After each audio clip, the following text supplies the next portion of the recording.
G'day folks. Well, I had a comment, name's Graham, on water injection.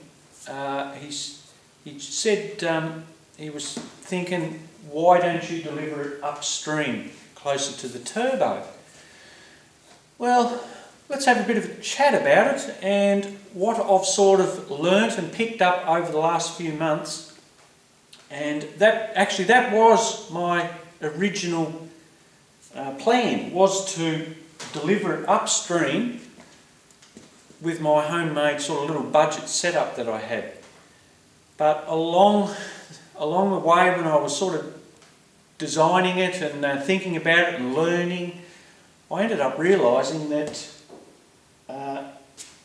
it came to me one day when I had the hat off it, that the air bleeds from the carb.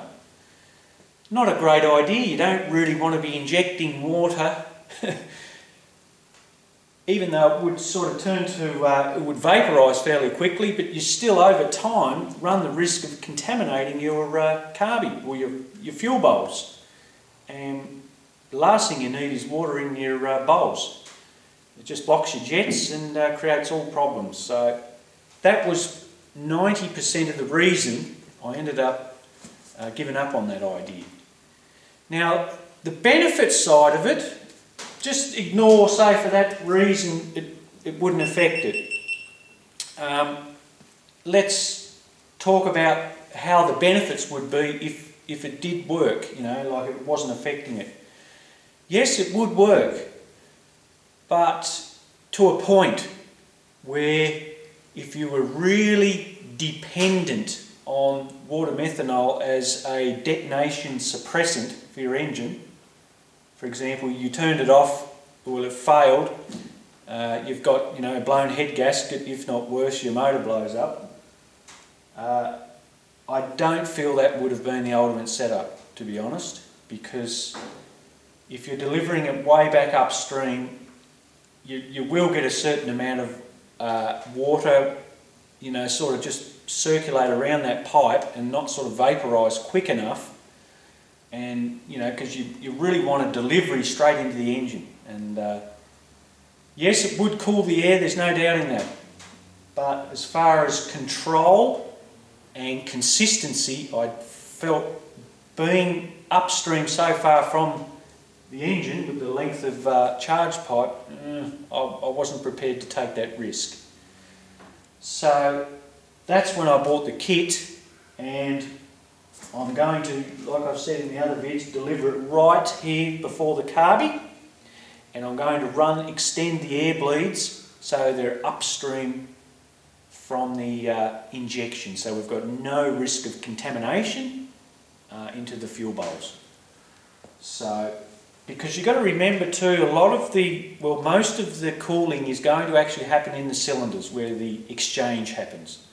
So that was the whole point of it by buying this kit, because the kit will offer incredible reliability, consistency when you need it, and that's if you've got an engine that's dependent on water methanol and you've tuned for that, the last thing you need is any variance, any inconsistencies. You need that solid delivery, and that's what I was sort of chasing, because I will be going up to that point where it's going to be dependent on water methanol for survival.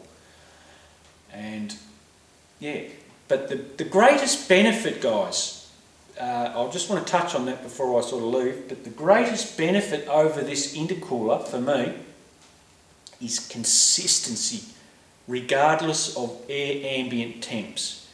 Because I've done enough driving over the years to know that when I was sort of pushing around 25 degrees Celsius onwards, the power laid over. You'd really notice it, and they reckon it takes around 20 plus horsepower to feel the difference, like to feel any decrease or increase. And honestly, guys, it was a huge difference. So you don't want that. What does that tell you? I don't have timing that can pull the timing, or it hasn't got a knock sensor in it, so we can't just pull timing to suit the conditions. So this is why the water methanol it offers a closed system regardless of what's happening outside. And for me, that gives you more consistency, and that's why I'm really drawn to it.